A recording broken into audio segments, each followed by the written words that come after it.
YouTube channel परीक्षा सहपाठी में आप सभी का हार्दिक स्वागत है। Good evening to all of you. मैं रितु। चलिए हम अपनी जो तैयारी करें सीटेट की, हम इसमें प्रिपरेशन करें, जिसमें हम एनसीईआरटी के अपने साइंस के एनसीईआरटी देख रहे हैं। ये क्लास 8 के आपकी साइंस के एनसीईआरटी चली हुई है कंटिन्यू। इसमें हमने चैप्टर 8 तक डिस्कशन अपना कर लिया है सारे, यानी 8 चैप्टर जो है हम ऑलरेडी यहाँ पर डिस्कस कर चुके हैं। अब हमारा जो नेक्स्ट चैप्टर है चैप्टर नंबर 9 आता है। इससे पहले हमने क्लास 6 के एनसीईआरटी की थी, दैन हमने क्लास 7 के एनसीईआरटी की थी।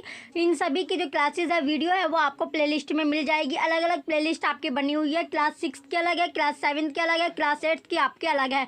जो ये आपका 6 to 8 आपका है, 6 to 8 जो हम साइंस कर रहे हैं ये आपके लिए बहुत ज़्यादा इंपॉर्टेंट है। अगर आप कोई और कम्पिटिटिव एग्जाम देते हो वहाँ से भी जो क्वेश्चन आता है वो इसी तरह के आपके क्वेश्चन आते हैं। तो इसीलिए आपको जो साइंस वाले एनसीईआरटी है उस पर आपको ज़्यादा फोकस करना है, क्योंकि एक एक लाइन से आपका जो क्वेश्चन उठ रहा है, एक एक लाइन से आपके क्वेश्चन बने हुए हैं। जो है आपका 6 to 8 बहुत ज़्यादा इंपॉर्टेंट आपकी है साइंस। चलिए अब अपने चैप्टर की ओर बढ़ते हैं। आज का जो हमारा चैप्टर आता है, चलिए आज जो चैप्टर हम करने वाले हैं ये हमारा चैप्टर नंबर 9 है, जंतुओं में जनन। किसमें जो जंतु आपके होते हैं जो एनिमल्स, तो एनी रिप्रोडक्शन की बात करें हम, किसमें जो रिप्रोडक्शन इन एनिमल्स। तो आज जो हम पढ़ने वाले हैं जंतुओं में जनन हम पढ़ेंगे, रिप्रोडक्शन इन एनिमल्स। तो एनिमल्स में जो रिप्रोडक्शन होता है, जो जनन होता है वो कैसे होता है ये हम पढ़ने वाले हैं। चैप्टर हमारा 9 है, एक एक टॉपिक। ये चैप्टर आपके लिए बहुत ज़्यादा इंपॉर्टेंट चैप्टर आपका है। चैप्टर क्लास 8 तो आपके सारे जो चैप्टर आप पढ़ रहे हो सारे चैप्टर आपके लिए बहुत ज़्यादा इंपॉर्टेंट है। तो एक एक चीज़ आपको यहाँ पर ध्यान से आपको करते हुए चलना है। चलिए पहला आता है हमारा कि जंतुओं में जो जनन होता है, रिप्रोडक्शन होता है एनिमल्स में, वो कैसे होता है। तो पहला कि आपने जो पाचन होता है, जो डाइजेशन आपने है, डाइजेशन, परिसंचरण और श्वसन प्रक्रम के बारे में आपने पिछली जो कक्षा थी उसमें पढ़ा था, यानी क्लास 7 में हमने यहाँ पर डिस्कस किया था। क्लास 7 जब हमने पढ़ा था वहाँ पर हमने ये सारी चीज़ें जो थी वो डिस्कस अपनी की हुई थी। अब जो हम पढ़ने वाले हैं इसमें अब आपका है कि क्या आपको इनके विषय में याद है। तो जब आपने पढ़ा था तो ऑब्वियसली बात आपको कुछ ना कुछ याद भी होगा। पहला पॉइंट है ये प्रक्रम प्रत्येक जीव की उत्तरजीविता के लिए आवश्यक होता है। तो जितने भी जो जीव होते हैं, जितने भी ऑर्गेनिजम्स होते हैं, उनकी उत्तरजीविता के लिए ये नीड होती है, आवश्यकता होती है। आप पौधों में जनन के प्रक्रम में विषय में भी पढ़ चुके हैं। जो पौधे में जनन होता है, जो रिप्रोडक्शन होता है प्लांट्स में, वो भी आपने पढ़ लिया है। जनन जाति स्पीसीज की निरंतरता बनाने के लिए आवश्यक है, यानी जनन जो जाति होती है, तो रिप्रोडक्शन जो है वो रिप्रोडक्शन क्यों ज़रूरी है। तो रिप्रोडक्शन जो एनिमल्स में होता है या आपका स्पेसीज जो होती है, यानी जो स्पेसीज है उनका निरंतरता, यानी उनका बना रहना ही क्या होता है, ये जनन आपके लिए आवश्यक होता है। यानी कोई भी स्पेसीज आपकी कम ना हो, उनकी निरंतरता के लिए ये आपका रहता है। तो अब आपका अगला क्वेश्चन है कि कल्पना कीजिए कि यदि जीव प्रजनन नहीं करते तो क्या होता। अब आपसे नेक्स्ट जो क्वेश्चन बनता है आपको ये कल्पना करने, सपोज कीजिए कि जो जीव होते हैं, जो जीव है अगर ये प्रजनन नहीं करते तो क्या होता। अगर जो जीव है, जो ऑर्गेनिजम्स है, ऑर्गेनिजम्स अगर रिप्रोडक्शन नहीं करते तो क्या होता। तो रिप्रोडक्शन अगर नहीं होता तो जो जीव थे यानी उनका क्या होता है, यानी जो एज लिमिट आपकी होती है, क्या होता है, एक टाइम पीरियड रहता है। उस टाइम के बाद जब वो जीव खत्म हो जाते, उनका जो डेथ हो जाती, तो जब अगले जो स्पेसीज होते जब वे रिप्रोडक्शन नहीं करते तो उनका क्या होता है, जो आपने रेड डाटा बुक के बारे में आपने पढ़ा था, तो उनका भी नाम इस तरह आपका दर्ज होता चले जाता, क्योंकि स्पेसीज के बारे में आपको किसी को पता ही नहीं होता कि इससे पहले क्या आपका था। तो इसमें रिप्रोडक्शन क्या है, रिप्रोडक्शन है।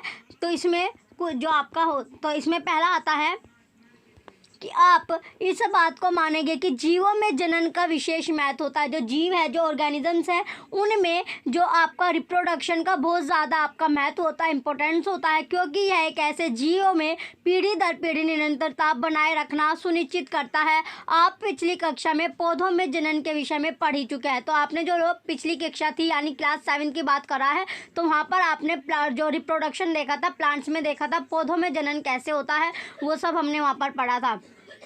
इस अध्याय में हम जानेंगे कि जंतु जो एनिमल्स है वो किस प्रकार रिप्रोडक्शन करते हैं। तो ये चैप्टर ही आपका है रिप्रोडक्शन इन एनिमल्स। तो एनिमल्स में जो रिप्रोडक्शन होता है, जनन होता है, वो किस तरह आपका होता है। तो पहला पॉइंट आता है जनन की जो विधियाँ होती है। तो जनन की विधियाँ यानी मोड ऑफ रिप्रोडक्शन आपका आता है।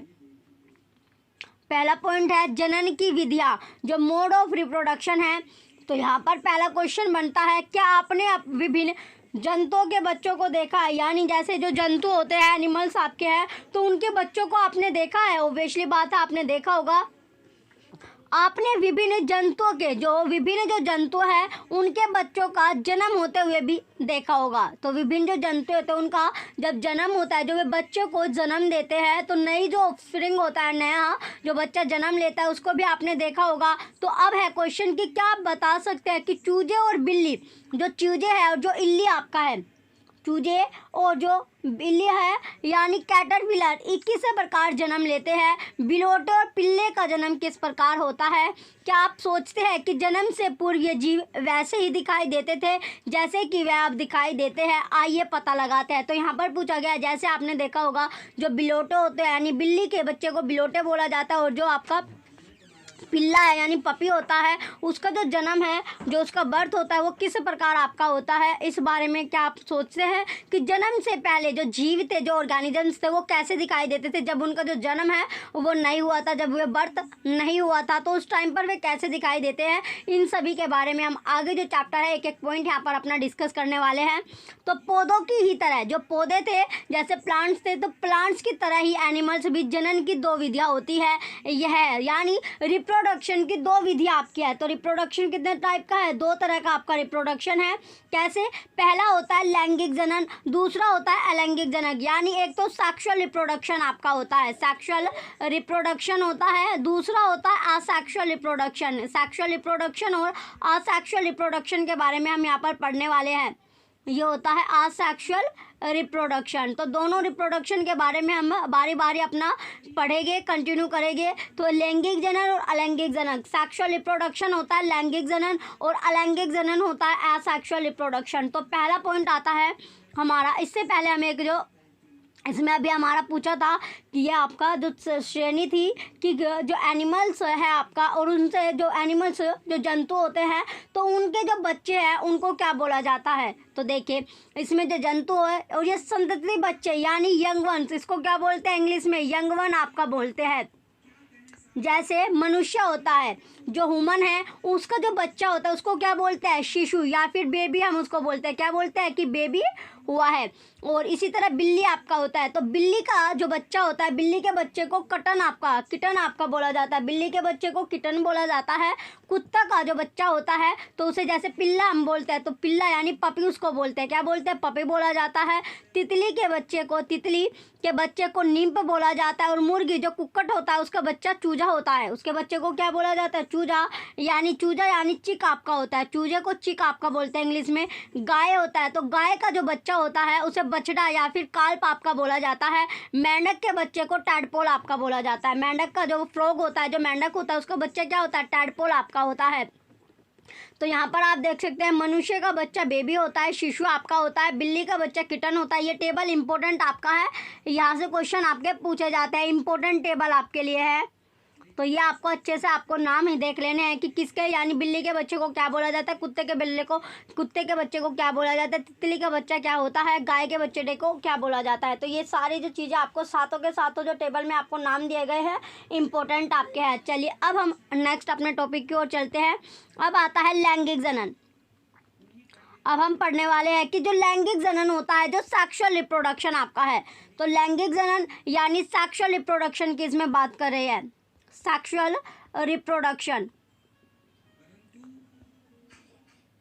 रिप्रोडक्शन होता क्या है?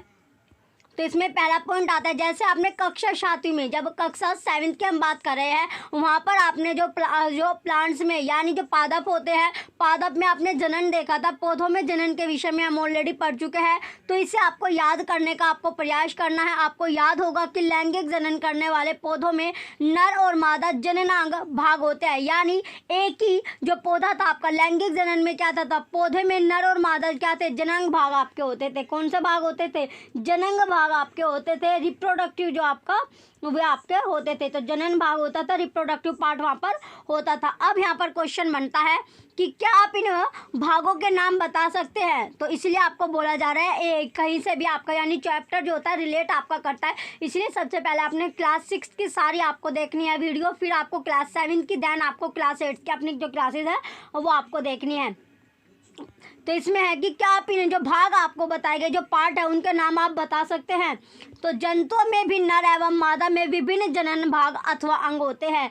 जो जंतु होता है, जो एनिमल्स आपका है, तो एनिमल्स में भी क्या होता है, जो मेल और फीमेल, मेल और फीमेल में क्या होता है, जो मेल और फीमेल आपका होता है उसमें डिफरेंट रिप्रोडक्टिव पार्ट और ऑर्गन आपके होते हैं। पौधों की ही तरह जंतु भी नर एवं मादा युग्मक बनाते हैं। जो पौधे थे जैसे प्लांट्स थे, तो प्लांट्स की तरह ही जो एनिमल्स होते हैं उनमें भी क्या होता है, जो मेल और फीमेल आपका होता है, मेल और फीमेल जो है वो क्या बनाते हैं, युग्मक बनाते हैं। युग्मक कैसे, यानी युग्मक जो होते हैं आपके जाइगोट, यानी युग्मक जो बनाते हैं, युग्मक क्या वे युग्मक जो है वो बनाते हैं। तो इसमें है कि जो पौधों की तरह क्या होता है, जो पौधों की तरह मेल और फीमेल क्या बनाते हैं, मेल और फीमेल के पास जो होते हैं गैमेट्स, वो युग्मक बनाते हैं, यानी गैमेट्स बनाते हैं जो संलित होकर युग्मक यानी फ्यूज होने के बाद क्या करते हैं, वो जाइगोट बन जाता है। यानी फ्यूज होने के बाद वो युग्मक या जाइगोट आपका बनता है, जाइगोट बन जाता है। तो यह युग्मनज विकसित होकर एक नया जीव बनाता है। तो ये जो युग्मनज होता है, जो जाइगोट आपका होता है, तो जाइगोट क्या करता है, जब जाइगोट जो होता है वो डेवलप होने के बाद, वो जो जाइगोट है वो डेवलप होने के बाद नया इंडिविजुअल, नया जो जीव होता है वो आपका बनता है, नया जीव बनता है। अब आता है नेक्स्ट आपका अगला पॉइंट, इस प्रकार का जो जनन है, इस प्रकार का जनन जिसमें नर तथा मादा युग्मक का संलयन होता है लैंगिक जनन कहलाता है। तो इसमें क्या होता है, इस तरह का, यानी this type of reproduction, this type of जो आपका ये होता है, यानी ये जो जनन है, ये जो रिप्रोडक्शन होता है जिसमें नर और मादा, मेल और फीमेल जो होता है, मेल और फीमेल फ्यूज होने के बाद, यानी फ्यूजन करने के बाद जो मेल और फीमेल आपका जो जाइगोट फ्यूजन करने के बाद जो गैमेट्स बनते हैं, तो युग्मक का जो संलयन होता है, किसका, जो फ्यूजन करने के बाद जब वह फ्यूज हो जाता है, फ्यूजन के बाद जो गैमेट्स बनते हैं उसे ही सेक्सुअल रिप्रोडक्शन कहते हैं। तो इसमें आपको पता चल गया होगा, जो फ्यूज करने के बाद जो मेल और फीमेल जो गैमेट्स बनाता है उसे ही आपका सेक्सुअल रिप्रोडक्शन आपका कहा जाता है। अब आता है, आइए हम मनुष्य में जनन भागों का पता लगाइए तथा जनन प्रक्रम का अध्ययन यहाँ पर करते हैं। जो जनन है यानी जो रिप्रोडक्टिव पार्ट है उनका हम पता लगाएंगे, किसमें, जो ह्यूमंस आपके है, तो ह्यूमंस के बारे में यहाँ पर देखते हैं। चलिए, इसमें जो रिप्रोडक्शन पार्ट, इंपॉर्टेंट क्वेश्चन अब आपका चल रहा है, इसमें नर जनन अंग आपका आता है, जो मेल का रिप्रोडक्टिव पार्ट होता है। तो मेल के रिप्रोडक्टिव ऑर्गन को अब हम यहाँ पर जानेंगे, मेल रिप्रोडक्टिव ऑर्गन। तो मेल रिप्रोडक्टिव ऑर्गन के बारे में हम यहाँ पर डिस्कस करने वाले हैं, इम्पोर्टेंट आपके लिए है। चलिए, पहला पॉइंट आता है कि नर जनन अंगों में, जो नर जनन अंग होते हैं यानी मेल रिप्रोडक्टिव ऑर्गन होता है, उसमें एक जो जोड़ा होता है वो वृषण, दो शुक्राणु नलिका तथा एक शिश्न लिंग आपका होता है। तो इसमें क्या होता है, जो मेल रिप्रोडक्टिव ऑर्गन होता है इसमें एक तो आपका जो पेयर होता है वो टेस्टिस होता है, जिसमें सिंगुलर और टेस्टिस आपका होता है। तो इसमें दो स्पर्म डक्ट होती है और एक इसमें आपका पेनिस होता है। तो ये जो मेल रिप्रोडक्टिव ऑर्गन आपका हो गया। अब आता है नेक्स्ट आपका अगला पॉइंट है, जो शुक्राणु, इसके बाद जो स्पर्म होते हैं, जो शुक्राणु आपके हैं, तो स्पर्म, अगला टॉपिक है कि स्पर्म। तो स्पर्म क्या है, यानी वृषण नर, जो नर होता है युग्मक उत्पन्न कराते हैं। तो वृषण नर क्या कराते हैं, युग्मक उत्पन्न कराते हैं, यानी जो टेस्टिस प्रोड्यूस करती है मेल गैमेट्स। तो इसमें जो टेस्टिस होती है, जो टेस्टिस आपकी है, तो वो क्या करती है, टेस्टिस जो होगी वो प्रोड्यूस करती है मेल गैमेट्स को। टेस्टिस जो है वो किसको, यानी प्रोड्यूस करते हैं मेल गैमेट्स को, जिन्हें हम स्पर्म या शुक्राणु कहते हैं। वृषण लाखों शुक्राणु उत्पन्न करता है। जो वृषण होता है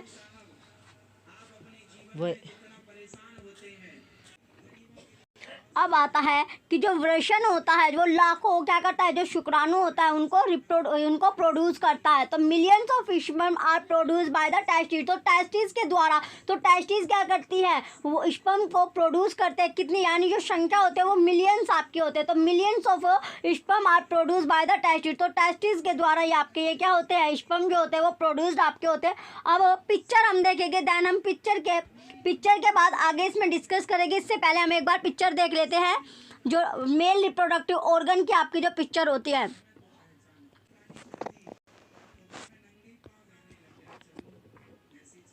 चलिए, अब जो हमें देखना था मेल का जो रिप्रोडक्टिव पार्ट है मानव में नर जनानको अंग अब हमें देखना था। तो सबसे पहले ये आपका देखिए यहाँ पर ये आपकी क्या है, ये आपको जो नली टाइप के आपको दिख रहा है, जो ट्यूब आपको दिख रही है, ये होती है स्पर्म डक्ट, ये होती है शुक्राणु नलिका, इसको बोला जाता है शुक्राणु नलिका। ये है शुक्राणु नलिका, जिसको हम स्पर्म डक्ट आपकी बोलते हैं इंग्लिश में। और जो ये आपका यहाँ पर आपको दिख रहा है, ये क्या है, ये आपका पेनिस होता है, यानी शीशन आपका है। ये क्या होता है, शीशन होता है, पेनिस है। और ये होते हैं टेस्टिस, जो दो आपको दिख रहे हैं, ये क्या है, टेस्टिस आपके होते हैं, जिसे वृषण बोला जाता है। इसे क्या बोला जाता है, वर्षन आपका बोला जाता है। जो अभी आपने पढ़ा था कि जो टेस्टिस है वो क्या करते हैं, टेस्टिस प्रोड्यूस स्पर्म। जो टेस्टिस होती है वही क्या करती है, लाखों यानी मिलियंस ऑफ प्रोड्यूस क्या करती है, जो शुक्राणु होते हैं, जो स्पर्म होते हैं, उनको प्रोड्यूस आपकी करती है। तो ये वर्षन होती है, टेस्टिस आपकी होती है। तो ये मेल का रिप्रोडक्टिव पार्ट आपका होता है। यहाँ पर आपका स्पर्म डक्ट है, शुक्राणु नलिका होते हैं, ये पेनिस है, शीशन जिसे बोला जाता है, ये टेस्टिस होते हैं, वृषण आपकी है। तो ये मेल रिप्रोडक्टिव पार्ट आपका से क्वेश्चन यहाँ पर आता है। अब आता है नेक्स्ट आपका अगले जो पॉइंट आपके थे, तो पॉइंट की ओर बढ़ते हैं। नेक्स्ट हमारा जो पॉइंट था, अब नेक्स्ट आता है अगले पॉइंट की। जैसे हमने पिक्चर अपनी देख ली, तो पिक्चर को देखने के बाद बोला गया था जिसमें शुक्राणु का यानी जो स्पर्म है, जो ये शुक्राणु है, तो शुक्राणु का क्या दिया गया, वहाँ पर आपका चित्र आपको दिखाया गया। शुक्राणु यद्यपि बहुत सूक्ष्म होते हैं, जो शुक्राणु होते हैं, जो स्पर्म होते हैं, वो बहुत ही ज़्यादा छोटे होते हैं, ये आपका सूक्ष्म होते हैं साइज में, यानी इनका जो साइज होता है वो छोटा होता है। पर प्रत्येक में एक सिर, एक मध्य भाग एवं एक पूंछ आपकी होती है। तो लेकिन जो शुक्राणु होता है इसमें क्या होता है, एक इसमें आपका हेड होता है बीच का, यानी मध्य का भाग, जो मिडिल पार्ट इसका होता है, मिडिल पार्ट होता है। और जो लास्ट में आपका जो होता है, इसमें एक पूंछ आपकी होती है, टेल भी इसमें आपकी प्रेजेंट होते हैं। तो इसमें हेड भी होता है, मिडिल पार्ट भी आपका होता है, उसके साथ साथ जो नीचे वाला है यानी जो टेल भी इसमें आपकी होती है, यानी जो पूंछ आपकी होते हैं, क्या होती है, टेल यानी पूंछ भी इसमें आपकी होती है। तो तीनों चीज़ जो होती है वो आपके पाए जाते हैं, किसमें, स्पर्म में पाए जाते हैं, शुक्राणु में पाए जाते हैं। ये बहुत ही आपके साइज में छोटे होते हैं। अब नेक्स्ट यहाँ पर क्वेश्चन बना कि क्या शुक्राणु एकल कोशिका जैसे प्रतीत होते हैं। जो शुक्राणु होते हैं, जो स्पर्म है वो कैसे, यानी शुक्राणु जो है, जो स्पर्म होते हैं वो सिंगल सेल की तरह आपका दिखाई देते हैं, यानी वे सिंगल सेल की तरह आपको दिखाई देते हैं, प्रतीत होते हैं। तो वो सिंगल सेल से आपका होता है।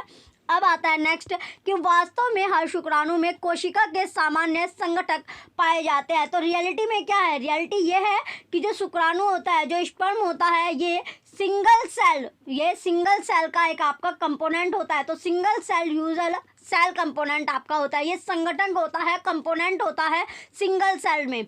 अब आता है नेक्स्ट आपका कि मादा जनन अंग, अब आपने मेल रिप्रोडक्टिव पार्ट देखा, अब है फीमेल रिप्रोडक्टिव अंग, यानी मादा जनन अंग आपका है फीमेल रिप्रोडक्टिव ऑर्गन के बारे में अब हम यहाँ पर पढ़ेंगे। फीमेल रिप्रोडक्टिव पार्ट, तो फिर फीमेल रिप्रोडक्टिव जो ऑर्गन है,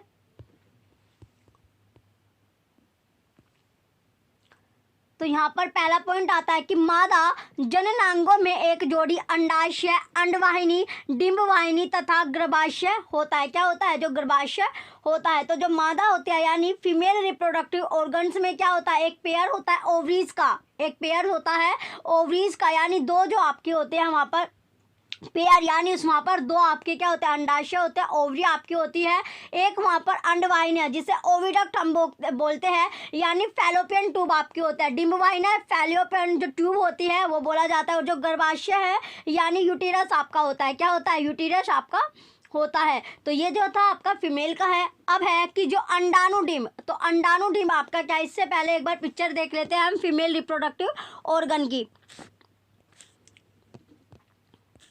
यहाँ पर जो आपको पिक्चर दिख रही है ये किसकी है, फीमेल रिप्रोडक्टिव ऑर्गन आपका है, फीमेल रिप्रोडक्टिव पार्ट है। तो यहाँ पर आप देख सकते हैं ये जो ओविडक्ट होती है, ये क्या है, ओविडक्ट आपको दिख रही है, इसको बोला जाता है अंडवाहिना, ये होती है अंडवाहिनी। ओविडक्ट को अंडवाहिनी बोला जाता है। ये हो गई आपकी जो दो ओवरी आपकी होते हैं, ये होती है अंडाशय। ये क्या होते हैं, दो अंडाशय, ये आपकी होती है अंडाशय। जो आपको अभी बोला गया कि एक पेयर पाया जाता है अंडाशय का, दो यहाँ पर आपकी जो एक पेयर होता है ओवरी का होता है, ये आपकी होगी यूटिरस, ये होती है यूटिरस, जिसे गर्भाशय आपका बोला जाता है, ये होता है गर्भाशय, यूटिरस को बोला जाता है गर्भाशय। तो ये आपका तीनों चीज़ आपके लिए इंपॉर्टेंट है। अब हम इसके बारे में आगे डिस्कस करने वाले हैं कि अंडवाहिनी, अंडाशय और गर्भाशय आपका है क्या। चलिए नेक्स्ट चलते हैं आगे। अब हम यहाँ पर आता है जो अंडाणु है, अंडाणु यानी जो डिम्ब आपका है, तो अंडाणु डिम्ब के बारे में अब हम यहाँ पर पढ़ने वाले हैं। तो ये है क्या कि अंडाशय जो है वो मादा युग्मक उत्पन्न करता है। क्या करता है, वो जो अंडाशय होता है, जो अंडाशय है वो क्या करता है, तो ओवरी क्या करता है, जो अंडाशय यानी अंडाशय का मतलब क्या है, ओवरी से आपका है, तो ओवरी प्रोड्यूस फीमेल गैमेट्स, तो वो जो युग्मक उत्पन्न करता है यानी फीमेल गैमेट्स उत्पन्न करते हैं। क्या करते हैं, फीमेल गैमेट्स को वो आपका उत्पन्न करती है। तो इसे क्या बोला जाता है, अंडाणु या डिम्ब इसको कहा जाता है। ओवा या फिर हम एग्स इसको बोलते हैं। क्या बोलते हैं, ओवा या एग इसको बोला जाता है। मानव स्त्रियों में, जो मानव है यानी स्त्रियों में प्रति मास दोनों अंडाशयों में से किसी एक अंडाशय में एक विकसित अंडाणु अथवा डिम्ब का निर्मोचन अंडवाहिनी में होता है।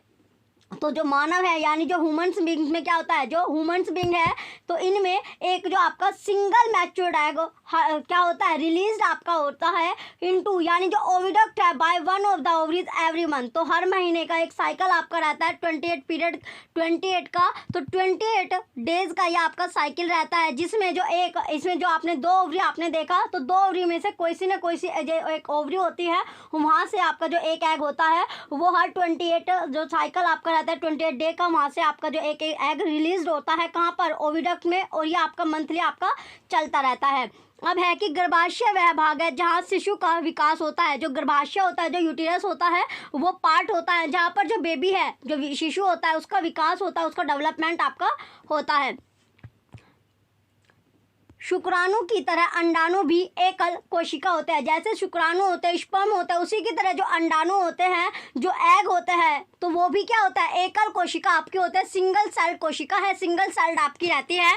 बुझो को पता है कि विभिन्न जंतुओं में अंडे का साइज, जो बुझो है उसको पता है कि विभिन्न जो जितने भी जो एनिमल्स होते हैं, जंतु है, उसमें जो एग होता है, अंडा है, उसका जो साइज है वो अलग अलग होता है। तो एग का जो साइज होगा वो डिफरेंट मिलता है सभी एनिमल्स में। तो अंडाणु अति सूक्ष्म हो सकता है, जो अंडाणु है वो बहुत ही ज़्यादा छोटे आपके हो सकते हैं, यानी साइज में उनका जो साइज होगा वो छोटा हो सकता है, स्मॉल आपका हो सकता है, जैसे कि मनुष्य में, अथवा बहुत बड़े भी होते हैं, जैसे कि मुर्गी के अंडे। जो मनुष्य है, जो ह्यूमन्स है, तो इसमें जो आपका, तो जैसे आप लगा सकते हो जो मुर्गी होता है, तो मुर्गी का अंडा कैसा होता है, जो मुर्गी एग होता है मुर्गी का, वो बहुत बड़ा आपका होता है। तो शुतुरमुर्ग का अंडा सबसे विशाल होता है, और जो शुतुरमुर्ग है उसका जो अंडा होता है, जो एग होता है, वो सबसे बड़ा आपका यानी विशाल आपका होता है। ओस्ट्रिच, शुतुरमुर्ग क्या होता है, ओस्ट्रिच आपका होता है। ये हमने कल भी पढ़ा था कि ओस्ट्रिच का जो एग था वो लार्जेस्ट आपका होता है, यानी विशाल होता है।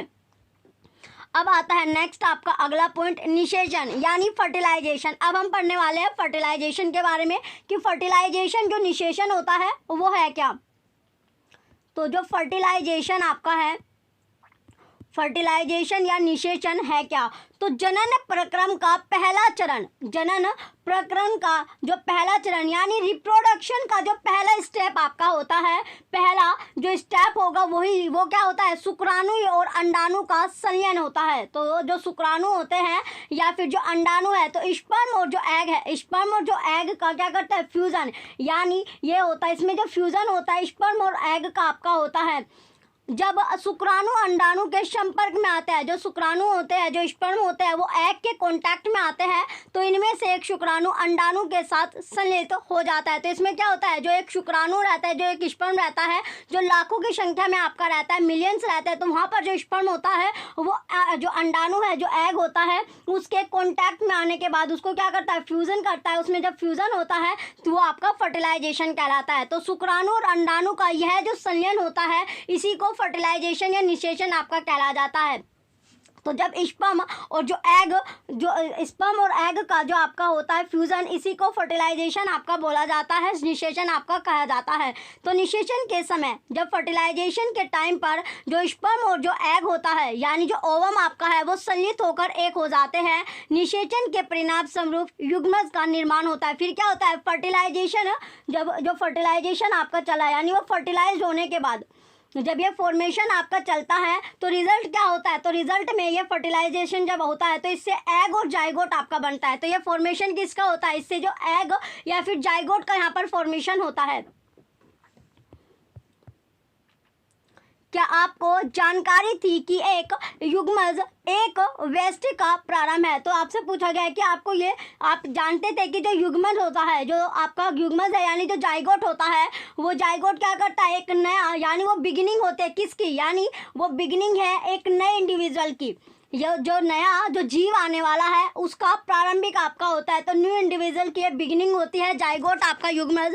तो सबसे पहले पॉइंट आता है कि जो निषेचन है, जो फर्टिलाइजेशन आपने अभी देखा, तो निषेचन के प्रक्रम में स्त्री जो, यानी जो माँ होते हैं, उसके अंडाणु और नर जो पिता के शुक्राणु का संयोजन होता है। तो उसके क्या होता है, संयोजन आपका क्या होता है। तो अंततः नई संतति में, जो नई संतति होती है, जो न्यू इंडिविजुअल आपका आने वाला है, उसके कुछ लक्षण क्या होते हैं, उसमें जो सिम्टम पाए जाते हैं, कुछ अपनी माता के आते हैं तथा कुछ जो लक्षण होता है, जो सिम्टम होते हैं, वो अपने पिता से आते हैं। तो जो न्यू इंडिविजुअल्स होता है, जो नया जो बेबी आपका होता है, तो नए बेबी में जो कैरेक्टर आते हैं वो कुछ मदर से आते हैं, कुछ फादर से आते हैं। अब है नेक्स्ट कि अपने भाई अथवा बहन को आप देख सकते हैं, जो आपके ब्रदर है या सिस्टर है, उसको आप देख सकते हैं और आइडेंटिफाई करने का आपको प्रयास करना है कि उनमें से कौन से लक्षण, यानी कौन से लक्षण ऐसे हैं, कौन से सिम्टम ऐसे हैं जो माता से आए और कौन से सिम्टम ऐसे हैं जो पिताजी से उसको प्राप्त हुए हैं। अब है नेक्स्ट आपका आंतरिक निषेचन। तो इससे पहले हम एक बार पिक्चर अपनी लेते हैं फर्टिलाइजेशन की और जाइगोट की। तो फर्टिलाइजेशन जो आपका निषेचन होता है और जो जाइगोट है आपका युग्मज, दोनों की पिक्चर हम देख लेते हैं, देन हमें क्लियर हो जाएगा। देखिए जैसे कल हम पढ़ रहे थे, जो केंद्रक होता है, जो न्यूक्लियस आपका है, देखिए यहाँ पर यह आपका न्यूक्लियस जो होता है वो आपका ह्यूमन बींग्स में भी आपका पाया जाता है। जो ह्यूमन का ओवम होता है, जो ह्यूमन ओवम आपका होता है, यानी मानव का जो अंडाणु होता है, क्या होता है, ये ह्यूमन, ये आपका है मानव अंडाणु। ये क्या होता है, मानव अंडाणु आपका है ह्यूमन एग, यानी जो आपका एग, इसमें आपका जो ह्यूमन का जो एग होता है, जो अंडा होता है, इसमें एक न्यूक्लियस होता है। ये आपका क्या होता है, ये केंद्रक आपका बोला जाता है। ये क्या होता है, केंद्रक होता है। जैसे कल हमने प्लांट के बारे में हम पढ़ रहे थे कि केंद्रक आपका होता है, तो उसी तरह जो होता है ह्यूमन एग, जो ह्यूमन का जो एग होता है, अंडा होता है, वहाँ पर भी केंद्रक होता है, न्यूक्लियस आपका पाया जाता है। अब देखते हैं फर्टिलाइजेशन की। फर्टिलाइजेशन जो है वो कैसे आपका होता है। तो यहाँ पर आप देख सकते हैं,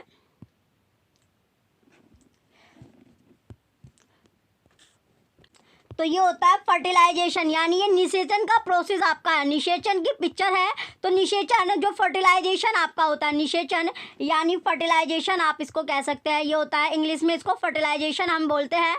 तो फर्टिलाइजेशन, तो यहाँ पर ये जो ओवम आपका है, ये क्या है, ओवम आपका है, यानी ओवम होता है अंडाणु। ओवम क्या है, अंडाणु आपका है। जैसे अभी आपने देखा कि ह्यूमन एंडो जो ओवम है, एग होता है, वहाँ पर क्या होता है, न्यूक्लियस आपका प्रेजेंस होता है, केंद्रक आपका प्रेजेंस होता है। तो इसी तरह ये आपके स्पर्म है, यानी स्पर्म जो कि शुक्राणु आपके होते हैं। स्पर्म जो शुक्राणु होते हैं, तो ये जो एग, यानी जो लाखों की संख्या में आपके जो स्पर्म होता है, जो शुक्राणु होते हैं, वो क्या करता है, वो जब इसे फर्टिलाइज यानी जो एग आपका होता है, यानी जो एग आपका है, तो इसको जो स्पर्म, सिर्फ एक स्पर्म ही क्या कर सकता है, इसको फर्टिलाइज कर सकता है। जब ये दोनों इमिटेड होते हैं, यानी इनका जब संलयन होता है, इमिटेड ये होता है जो आपका जो ये है शुक्राणु यानी स्पर्म होता है, और जो एग होता है, जब ये इमिटेड होते हैं तो फ्यूज़न, यानी फ्यूज़न, जब इन दोनों का फ्यूज़न आपका हो जाता है तो फ्यूज़न के बाद ही क्या बनता है, जाइगोट आपका बनता है। तो फ्यूज़न के बाद जब ये इसको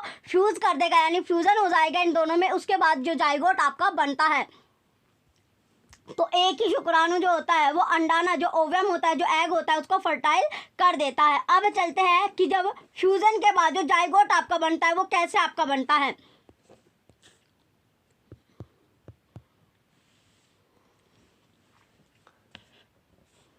चलिए, अब है ये आपका ये जाइगोट का, ये है जाइगोट।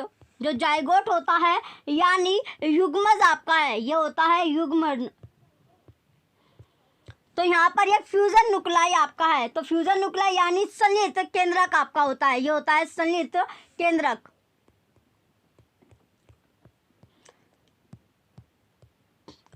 तो इस तरह ये आपका फ्यूज हो जाता है, फ्यूजन न्यूक्लाई आपका है।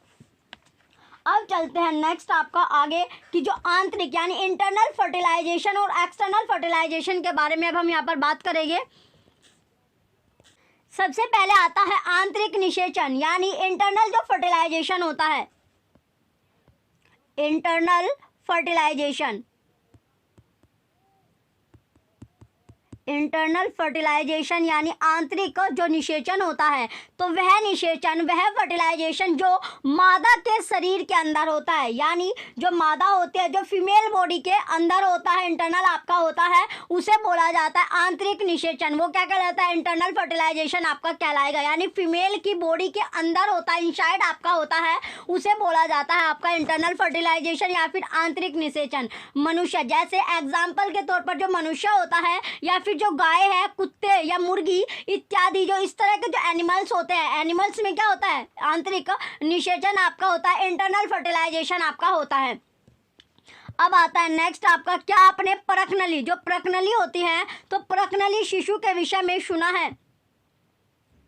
परकनली जो टेस्ट ट्यूब बेबी आपका होता है, तो इसमें जो इसमें पूछा गया है क्वेश्चन में कि आपने परकनली शिशु के विषय में कभी सुना है, यानी जो टेस्ट ट्यूब बेबी आपका होता है, तो टेस्ट ट्यूब बेबी के बारे में आप सुना है, तो ओब्वियसली बात है अब जो टेस्ट ट्यूब बेबी आपका होने लगा है, तो यहाँ पर आपने इसके बारे में भी सुना होगा। तो पहला पॉइंट है इसमें कि बुझो और पहेली के अध्यापक, जो बुझो है और जो पहेली है, उसके अध्यापक ने एक बार कक्षा में बताया था, जो क्लास थी उसमें उसने बताया था कि कुछ स्त्रियों की अंडवाहिनी अवरुद्ध रहती है। तो अंडवाहिनी क्या होती है, जो वुमेन आपकी होती है, जो औरतें होती है, वहाँ पर जो ओविडक्ट होती है, ओविडक्ट जो है वो क्या, जो अभी हमने पिक्चर में देखी थी, वो ओविडक्ट ब्लॉक्ड होती है। तो ओविडक्ट जब ब्लॉक्ड होगी तो जब उसको किसकी हेल्प, जो टेस्ट ट्यूब बेबी हो, टेस्ट ट्यूब बेबी की उसको हेल्प लेनी पड़ती है। तो जब देखिए ये आपकी जो पिक्चर थी, चले पिक्चर के साथ साथ हम इसको समझते चलते हैं।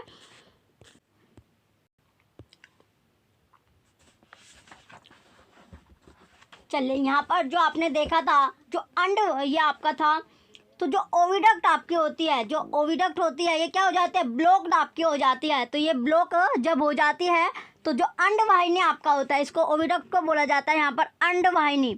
जो अभी हम तो पढ़ रहे थे पॉइंट अपना, अंडवाहिनी क्या हो जाती है, ब्लॉक्ड हो जाती है। जब ये ब्लॉक हो जाएगी तो ब्लॉक होने के द्वारा क्या, जो महिला होती है, जो वुमेन होती है, उसमें फिर क्या क्या आपका जो बेबी होता है वो टेस्ट ट्यूब बेबी की हेल्प लेती है। तो टेस्ट ट्यूब बेबी कब लिया जाता है, जब जो ओविडक्ट होते हैं, जो अंडवाहिनी होती है, वो आपकी ब्लॉक्ड हो जाती है। ऐसी स्थितियाँ, जो ऐसी स्त्रियाँ होती है, इस तरह की जो वुमेन होती है, स्त्री होती है, वो शिशु उत्पन्न करने में असमर्थ होती है, क्योंकि निषेचन के लिए शुक्राणु मार्ग अवरुद्ध होने के कारण अंडाणु जो होते हैं वहाँ तक नहीं पहुँच पाते, यानी जो एग होते हैं वहाँ तक वो नहीं जाते। तो फर्टिलाइज करने के लिए जो स्पर्म होते हैं, वो स्पर्म जो होता है वो ओविडक्ट जो आपका है, जो ओविडक्ट आपने देखा, यानी अंडवाहिना जब ब्लॉक हो जाएगा, ओविडक्ट जो ये आपकी होता है, अंडवाहिना जो है ये आपकी ब्लॉक हो जाती है, हैं, ब्लॉक होने के द्वारा जो एग को वो फर्टाइल नहीं कर पाता।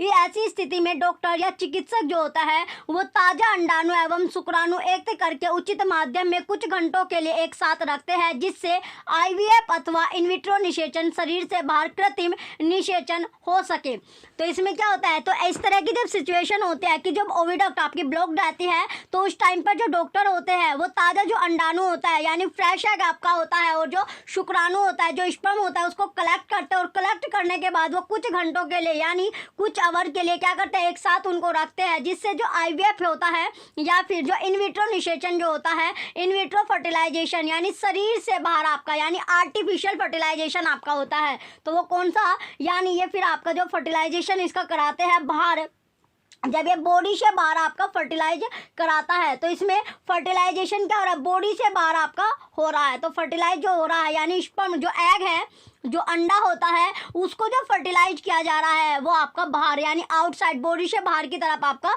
किया जा रहा है। अब आता है नेक्स्ट आपका पॉइंट अगला कि अगर निषेचन हो जाता है, अगर फर्टिलाइजेशन हो जाता है, तो युग्मज को लगभग 1 सप्ताह तक विकसित किया जाता है। अगर जो फर्टिलाइजेशन आपका सही तरह हो जाता है, फर्टिलाइज जो एग हो गया, तो उसके बाद जो जाइगोट होता है, जो युग्मज होता है, उसको लगभग 1 वीक तक आपका डेवलप किया जाता है। तो 1 सप्ताह उसमें डेवलपमेंट में आपका लगता है, 1 सप्ताह तक वो आपका विकसित किया जाता है, जिसके पश्चात उसे माता के गर्भाशय में स्थापित किया जाता है। जो यानी जो फीमेल होती है, तो उसका जो गर्भाशय है यानी जो यूटिरस होता है, वहाँ पर वो आपका सिचुएटेड किया जाता है, स्थापित आपका किया जाता है।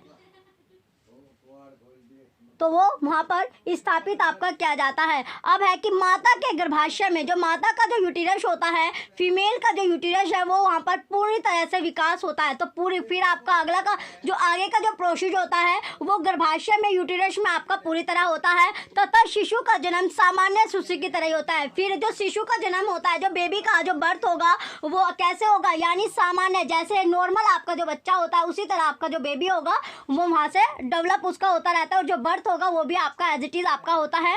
इस तकनीक द्वारा जन्मे शिशु को प्रकनली शिशु कहते हैं। तो जो इस तकनीक से ये आपका जो बर्थ जो बेबी होता है वो बर्थ लेता है, वो टेस्ट ट्यूब बेबी आपका कहलाता है। यह एक मिथ्या नाम है, यह एक क्या है आपका मिथ्या नाम आपका होता है, क्योंकि शिशु का विकास प्रकनली में होता है। क्योंकि जो शिशु है, जो बेबी है, उसका जो डेवलपमेंट हो रहा है वो आपका प्रकनली में हो रहा है, टेस्ट ट्यूब में उसका डेवलपमेंट हो रहा है। तो आपको यह जानकर आश्चर्य होगा कि अनेक जंतुओं में निषेचन की क्रिया मादा जंतुओं के शरीर के बाहर होते हैं। तो जो अदर जो आपके एनिमल्स होते हैं, तो उनमें जो फर्टिलाइजेशन होता है वो फीमेल से बाहर आपका किया जाता है, यानी आउटसाइड द बॉडी आपका होता है। इन जंतुओं में निषेचन जल में होता है। तो ये जो जंतु होता है, जो एनिमल्स होता है, इसमें जो फर्टिलाइजेशन कराया जाता है वो जल में यानी वाटर में आपका किया जाता है।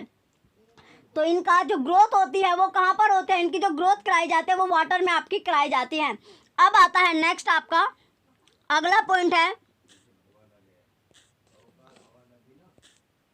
अब यहाँ पर आपका नया क्वेश्चन बनता है कि पता लगाइए कि यह किस प्रकार संपन्न होता है। तो आपको ये पता लगाना है कि ये जो प्रोसेस आपका हुआ ये किस तरह से आपका कंप्लीट किया जाता है।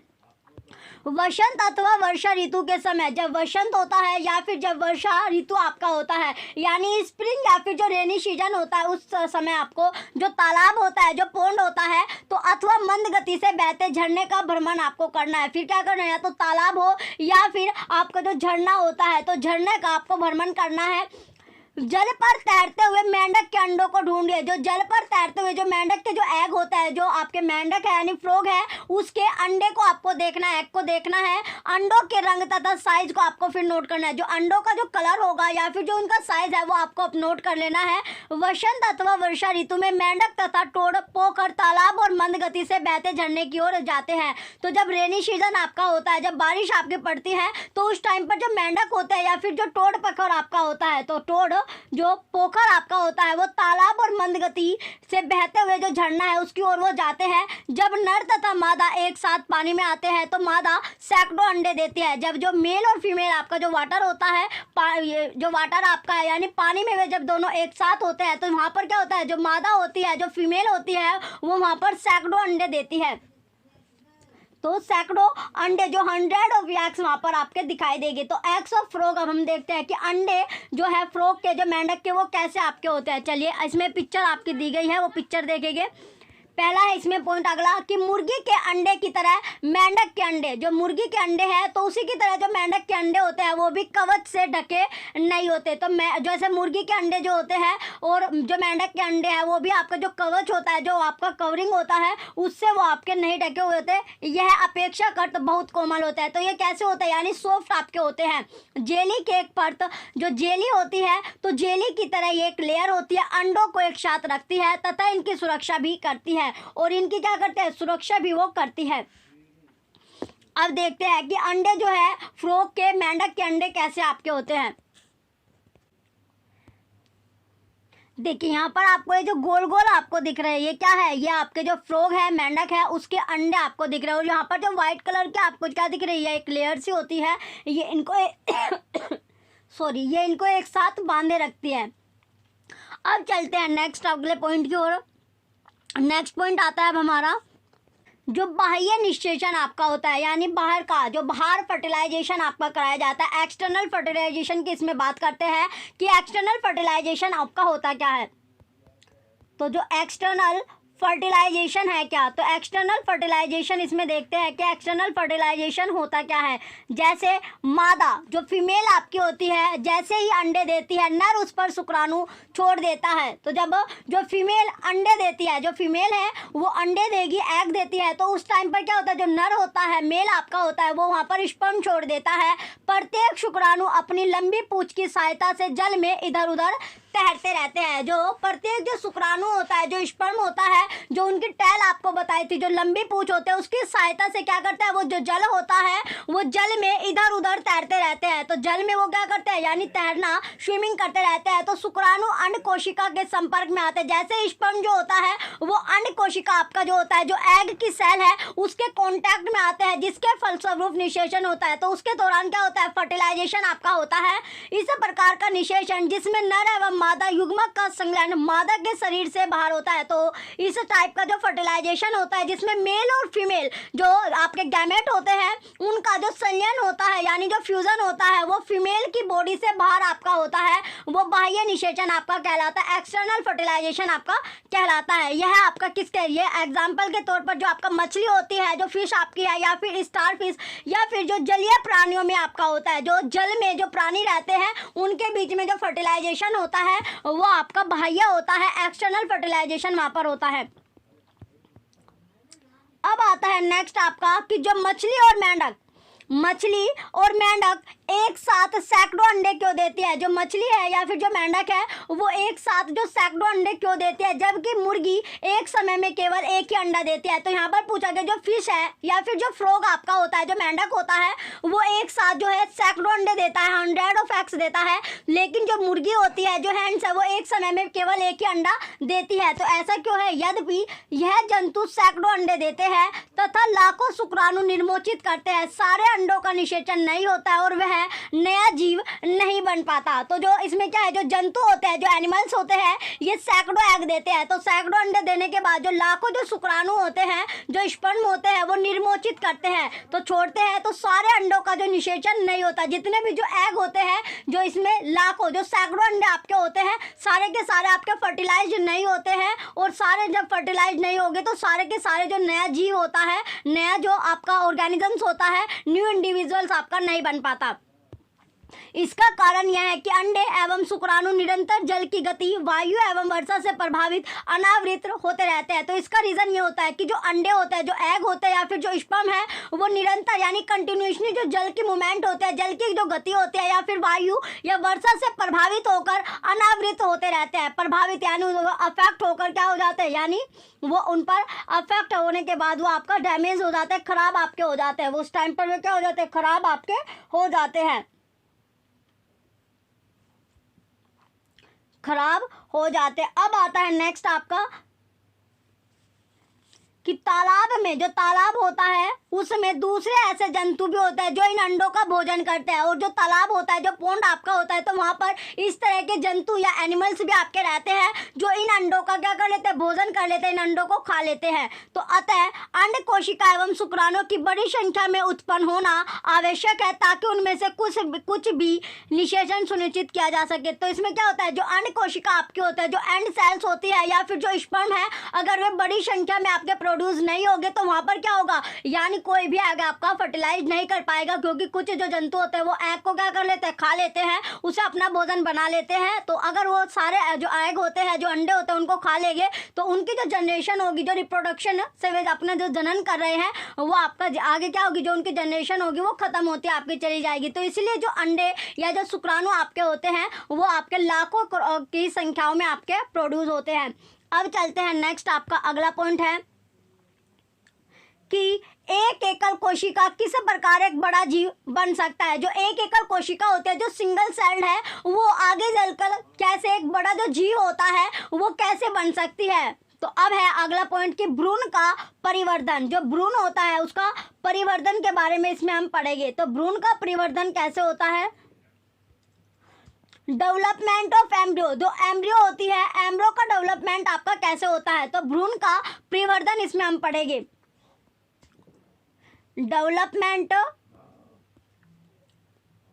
Of embryo, development of embryo. तो इसमें पहला पॉइंट आता है कि निषेचन के परिणाम स्वरूप युग्मज बनता है जो विकसित होकर भ्रूण में परिवर्तित हो जाता है। जैसे अभी आप फर्टिलाइजेशन के बारे में आपने पढ़ा है, तो फर्टिलाइजेशन का रिजल्ट ये होता है। तो फर्टिलाइजेशन का रिजल्ट क्या है कि ये फॉर्मेशन करता है जाइगोट का, क्या बना लेता है, ये जाइगोट बना लेता है। और जाइगोट जब बन जाता है, यानी जाइगोट की जब पहली जो स्टेज होती है, तो जाइगोट बिगिन यानी डेवलप किस में हो जाता है, जो जाइगोट है वो डेवलप होने के बाद एक जो भ्रूण होता है, जो एम्ब्रियो होता है, उसमें वो आपका डेवलप हो जाता है। तो ये परिवर्तित होकर होता है किसमें, यानी एम्ब्रियो में आपका हो जाता है, भ्रूण में आपका चेंज हो जाता है।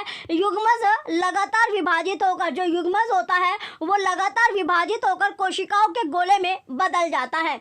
जो युग्मज है, जो जाइगोट है, वो क्या करता है, डिवाइडेबल आपका होता रहता है, डिवाइड्स होता रहता है। जो डिवाइड्स होने के बाद ये सेल्स, जो सेल्स होती है, जो कोशिका होती है, ये कोशिका में क्या करता है, बॉल जो होती है, जैसे आपकी बॉल होती है, तो उस तरह ये आपका गोले में चेंज होता रहता है। तो चेंज आपका ये होता रहता है, चेंज आपका बदल हो जाता है। तो इसमें जो जाइगोट है वो बार बार क्या है, वो रिपीटली करता है, यानी बार बार उसमें डिवीजन होता है, और डिवीजन के बाद ये आपका जो सेल्स होती है ये आपके गोले में बदलती जाती है। तो तत्पश्चात जो कोशिका है वो समूहीकृत होने लगते हैं। फिर क्या होता है, इसके बाद यानी जो कोशिकाएं होती है, जो सेल्स आपकी है, वो ग्रुप जो समूहीकृत होने लगते हैं, यानी ग्रुप में आपकी बंटने शुरू हो जाती है तथा विभिन्न उत्तकों और अंगों में परिवर्तित हो जाते हैं। फिर ये क्या बनते हैं, जो विभिन्न जो उत्तक होते हैं, जो टिश्यू आपके होते हैं, टिश्यू में ये चेंज हो जाती है, या फिर जो ऑर्गन होते हैं, अंगों में ये आपकी चेंज होते चले जाते हैं। तो यहाँ से आपका जो टिश्यू बन रहा है या फिर जो ऑर्गन है उसमें ये चेंज होती जाती है। कौन, जो युग्मज आपका था। तो सिंपली क्या चेंज हो रहा है आपका, यानी जो एम्ब्रियो था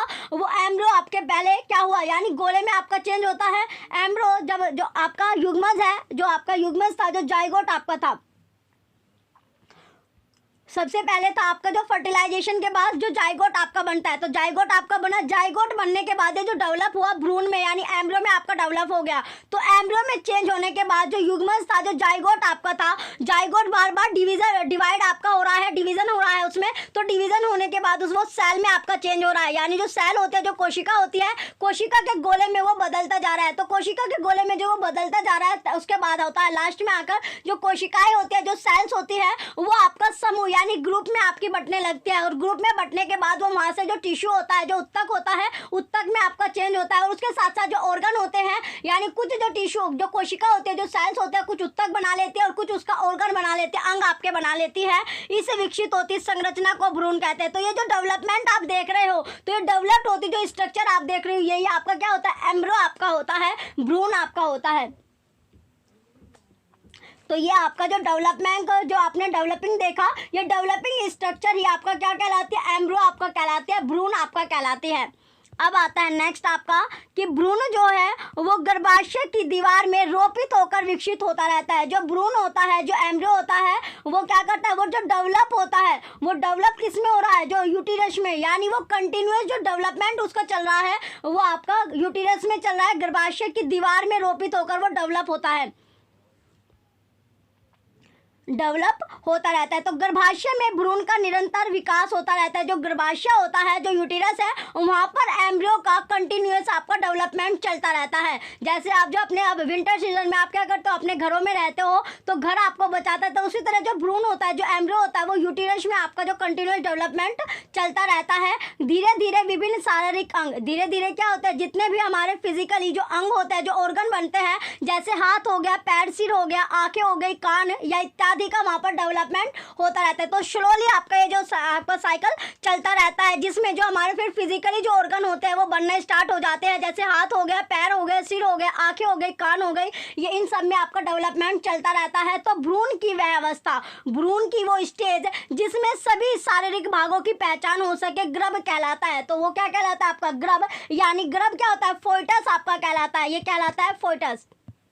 तो जहाँ पर जो भ्रूण होता है, जो एम्ब्रियो हो, तो एम्ब्रियो की वो स्टेज इसमें पूछी बोली गई है कि एम्ब्रियो की वो स्टेज जहाँ पर जितने भी हमारे जो फिजिकल पार्ट होते हैं उनकी आइडेंटिफिकेशन हो जाती है, पहचान हम सकते हैं, तो पहचान हो सके, उसी को आपका फोइटस या गर्भ आपका कहलाता है। जब गर्भ का विकास पूरा हो जाता है, जो गर्भ आपका है, फोइटस जो है, इसका जो विकास होता है, जो डेवलपमेंट होता है वो पूरा हो जाता है, तो माँ नवजात शिशु को जन्म देती है। फिर क्या, जो माँ होती है, जो नवजात शिशु आपका होता है, उसको क्या देती है, जन्म आपका देती है, बेबी को बर्थ देती है। तो मुर्गी में भी आंतरिक निषेचन आपका होता है, जो मुर्गी होती है उसमें इंटरनल फर्टिलाइजेशन भी आपका होता है।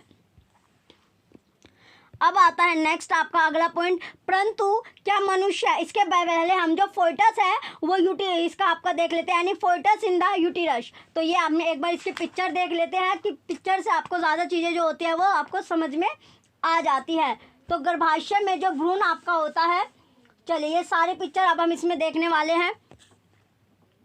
देखिए एक एक पिक्चर हम यहाँ पर देखेंगे। ये जो आपको गोल गोल यहाँ पर क्या है, ये आपको जो दिख रही है ये होती है यूटिरस, यानी ये है गर्भाशय, यूटिरस को बोला जाता है गर्भाशय। तो ये आपका हो गया, ये गर्भाशय होता है। यहाँ पर है एम्ब्रियो, जो इसमें आपका है एम्बेडिंग एम्ब्रियो। तो एम्बेडिंग एम्ब्रियो क्या होता है, रोपित भ्रूण आपका है, क्या है, रोपित भ्रूण, ये होता है रोपित भ्रूण। इसके बाद आता है, ये होता है ओव्यूलेशन। तो ओव्यूलेशन क्या है, अंडोत्सर्ग आपका होता है। ओव्यूलेशन जो आपका होता है, अंडोत्सर्ग आपका होता है,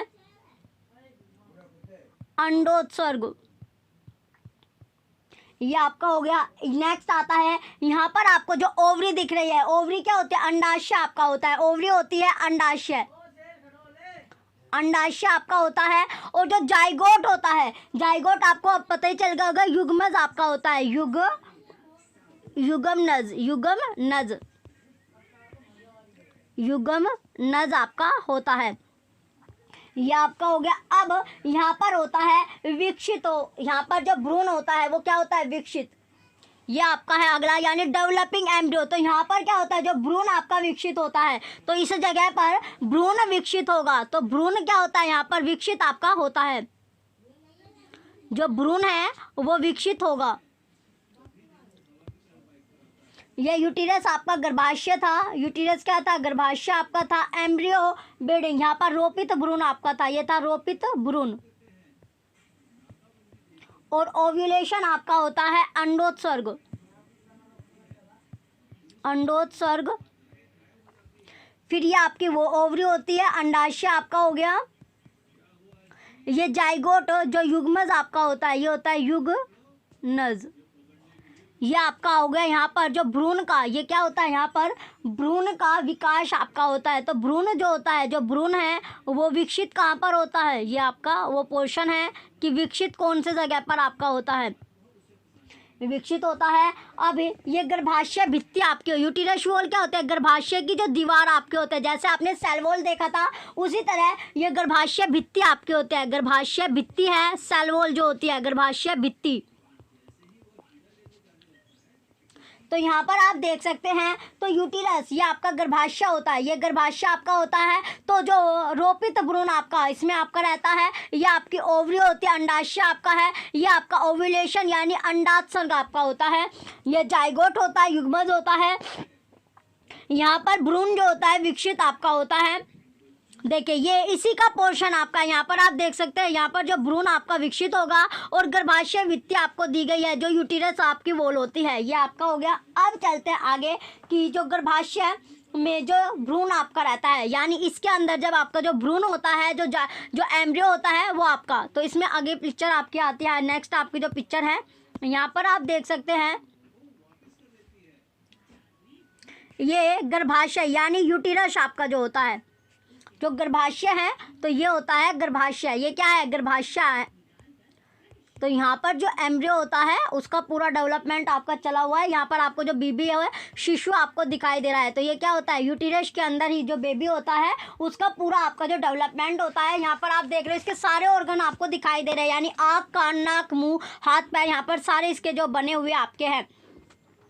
तो सारे के सारे जो ऑर्गन होते हैं वो आपके जो बनते हैं यूटिरस में, गर्भाशय में आपका बनता है। तो गर्भाशय में भ्रूण आपको दिखाया गया है, एम्ब्रियो आपको यहाँ पर दिखाया गया है। अब चलते हैं नेक्स्ट अगले पॉइंट की ओर।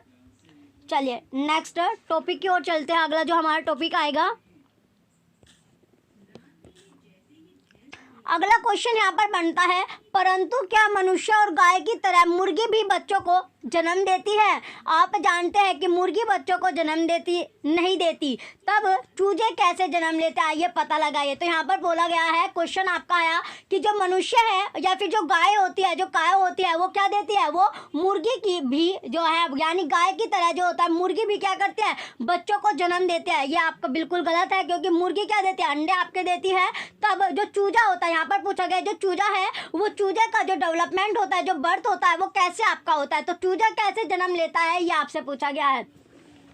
पहला पॉइंट है कि निषेचन के फौरान, जब निषेचन होता है, जब फर्टिलाइजेशन होता है, तो निषेचन के बाद, जो निषेचन होता है, तो निषेचन के बाद ही युग्मज लगातार विभाजित होता रहता है। तो निषेचन के फौरन बाद ही, जब फर्टिलाइजेशन होता है उसके बाद ही जो जाइगोट होता है वो लगातार डिवीजन आपका होता चला जाता है। जैसे अभी आपने देखा वो विभाजित होता रहता है और अंडवाहिना में नीचे की ओर बढ़ता है। जो अंडवाहिना होती है, जो एग होती है, तो अंडवाहिना यानी जो एग होती है वो नीचे की ओर आपकी बढ़ती चली जाती है। इसके नीचे बढ़ने के साथ साथ इस पर सुरक्षित परत चढ़ती जाती है। जैसे जैसे नीचे की ओर आपकी जाती रहती है तो इस पर एक सेफ्टी कवरिंग आपकी होती है, यानी सेफ्टी वाली जो लेयर होती है वो आपकी चढ़ती चली जाती है। मुर्गी के अंडे पर दिखाई देने वाला कठोर कवच भी ऐसा ही सुरक्षित परत है। तो मुर्गी के अंडे पर, जो मुर्गी का जो एग होता है, तो मुर्गी के अंडे पर भी जो आपको कठोर कवच आपको दिखता है, यानी जो कठोर सी आपको जो कवरिंग दिखती है वो भी कैसी होती है? वो जो कवरिंग आपको देखते हो वो ऐसे ही सुरक्षित परत आपकी होती है। अब आता है नेक्स्ट, कठोर कवच के पूर्ण रूप से बन जाने के बाद ही मुर्गी अंडे को निर्मोचन करती है। जब वो कठोर कवच आपकी बन जाती है पूरी तरह से, उसके बाद ही जो मुर्गी है वो अंडे का निर्मोचन करती है। तो मुर्गी के अंडे को चूजा बनने में लगभग 3 सप्ताह का समय लगता है। तो मुर्गी का जो अंडा होता है उसको चूजे में चेंज होते, यानी चूजा बनने में लगभग 3 सप्ताह आपका लगता है, यानी 21 दिन आप मान के चले, तो लगभग अप्रोक्स आप मान सकते हैं कि 3 सप्ताह यानी 21 दिन का उसको समय चाहिए अपनी मुर्गी को ऊष्मायन के लिए अंडों पर बैठे देखा होगा। यानी जो मुर्गी है, तो मुर्गी ऊष्मायन के लिए, किसके लिए? जो ऊष्मायन होती है, हीट के लिए क्या करती है? वो जो उसके अंडे होते हैं उस पर वो बैठी हुई आपने देखी होगी, उस पर बैठी हुई आपने देखी होगी, यानी वार्मथ के लिए, ऊष्मायन के लिए। अब आता है नेक्स्ट आपका अगला पॉइंट, क्या आप जानते हैं कि अंडे के अंदर जो अंडा होता है उसके अंदर चूजे का विकास इस अवधि में ही होता है, यानी जो अवधि होती है, जो ड्यूरेशन होता है उसमें ही होता है। तो चूजे के पूर्ण रूप से विकसित होने के बाद कवच के परसुफुटन के बाद चूजा बाहर आता है। जब चूजे का जो चूजा होता है, जो मुर्गी का बच्चा है जिसे चूजा बोला जाता है या चिक आपका बोला जाता है, जब उसका पूरी तरह से डेवलपमेंट आपका हो जाता है उसके बाद जो कवच होता है उसके फ्रस्टोफोन के बाद वो आपका चूजा जो होगा, जो चिक होता है, वो बाहर आपका आता है। बाह्य निषेचन वाले जंतुओं में भ्रूण का विकास मादा के शरीर के बाहर ही होता है। जो बाह्य निषेचन होता है यानी एक्सटर्नल फर्टिलाइजेशन होता है, जो मादा की बॉडी से बाहर आपका फर्टिलाइज होता है, उसमें जो भ्रूण होता है तो उसका भ्रूण का एम्ब्रियो का जो डेवलपमेंट होता है वो फीमेल की बॉडी से बाहर ही आपका होता है। भ्रूण अंडावरण के अंदर विकसित होता रहता है। जो भ्रूण होता है, जो एम्ब्रियो होता है, वो किसमें, जो अंडावरण आपका होता है, तो एग्स, जो आपका अंडावरण होता है की जो कवरिंग है उसके अंदर ही वो आपका डेवलपमेंट उसका चलता है। भ्रूण का विकास पूर्ण होने पर अंडो जब पत्ती होती है, तो भ्रूण का जब डेवलपमेंट यानी एम्ब्रियो का पूरी तरह से जब डेवलपमेंट हो जाता है तब क्या होता है, तभी आपका जो आपका अंडो जब पत्ती होती है तभी जो इसमें आपका जो एग होता है ये आपका डेवलपमेंट इसका हो जाता है पूरी तरह। तब आपका आता है अगला पॉइंट। इसमें नेक्स्ट जो पॉइंट होगा कि आपने जो तालाब होते हैं, जो पोंड होते हैं, वहाँ झरने में मेंढक के अनेक टैडपोल तैरते हुए देखे होंगे। तो जो टैडपोल होते हैं यानी मेंढक के जो बच्चे होते हैं वो आपने देखे होंगे। अब आता है नेक्स्ट आपका जरायुज एवं अंड प्रजक जंतु। तो जरायुज एवं अंड प्रजक जंतु क्या होता है, यानी विविपोरस और ओविपोरस। विविपोरस और ओविपोरस की यहाँ पर आपकी बात की गई है। विविपोरस होता है, विविपोरस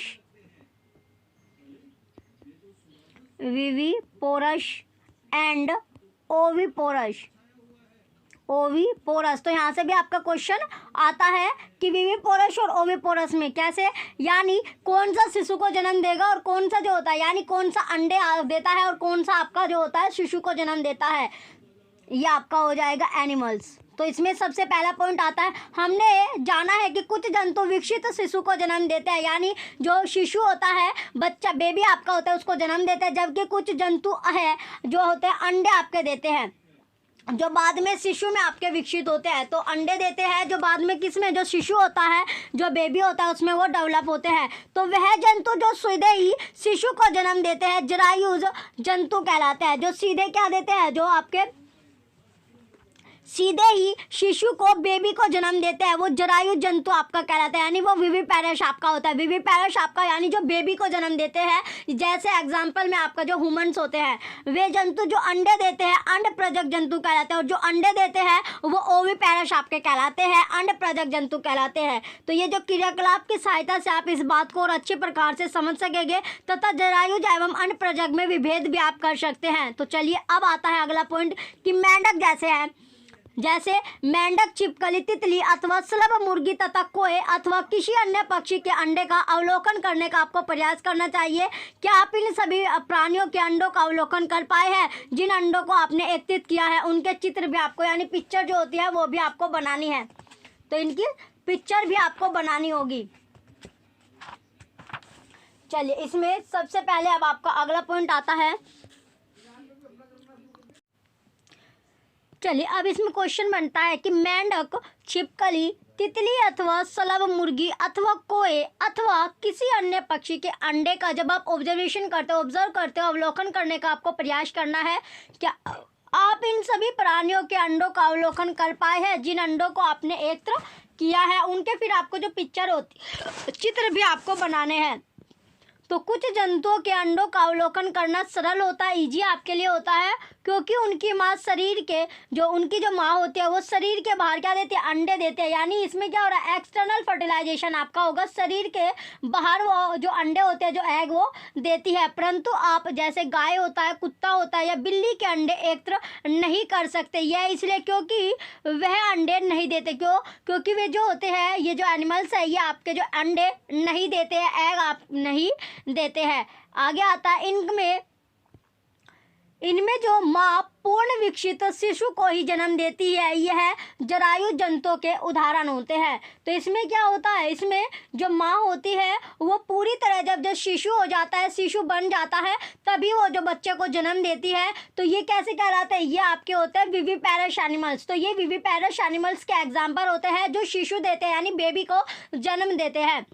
अब आपका अगला क्वेश्चन बनता है कि अब क्या आप जरायुज एवं अन्य प्रजक जंतुओं के कुछ अन्य उदाहरण दे सकते हैं। बिल्कुल ऑब्वियसली बात है। तो इसमें अब हम जो एग्जांपल है वो हम दे सकते हैं कि कौन से आपके विविपैरस हो गए और कौन से एविपैरस, यानी कौन से अंडे देते हैं और कौन से शिशु यानी बेबी को जन्म देते हैं।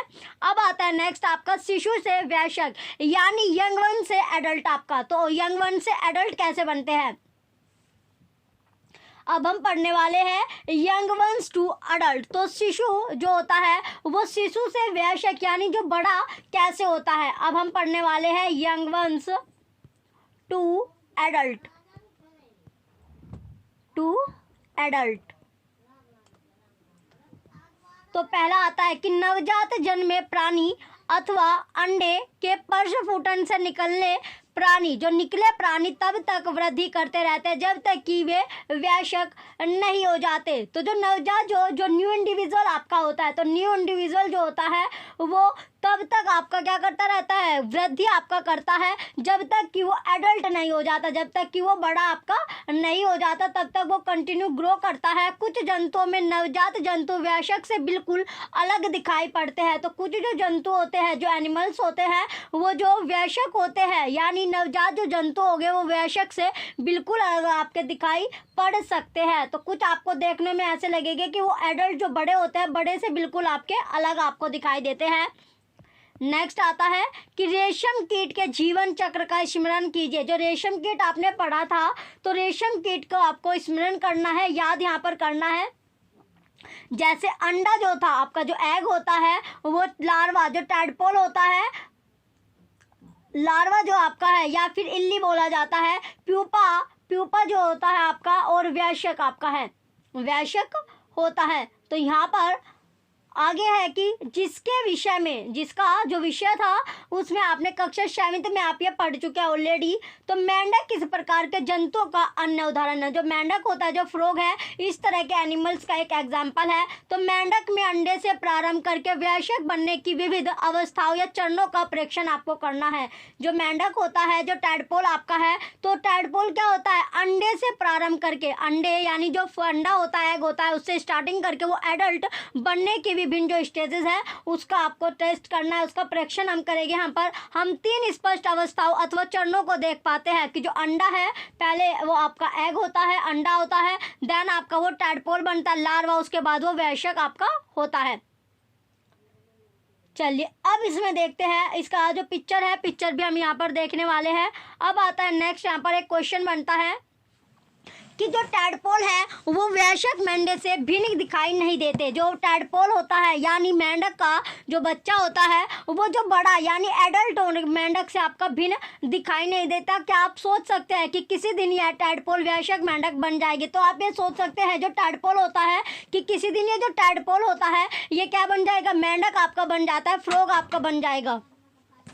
अब आता है नेक्स्ट आपका, अब है अगला कि उसी प्रकार रेशम कीट की इल्ली या प्यूपा वयस्क रेशम कीट से बहुत अलग आपका दिखाई देता है। तो रेशम कीट की जो इल्ली होती है, जो प्यूपा होता है, वो जो वयस्क रेशम आपका होता है, जो एडल्ट रेशम होता है, उससे क्या होता है, डिफरेंट आपका दिखाई देता है।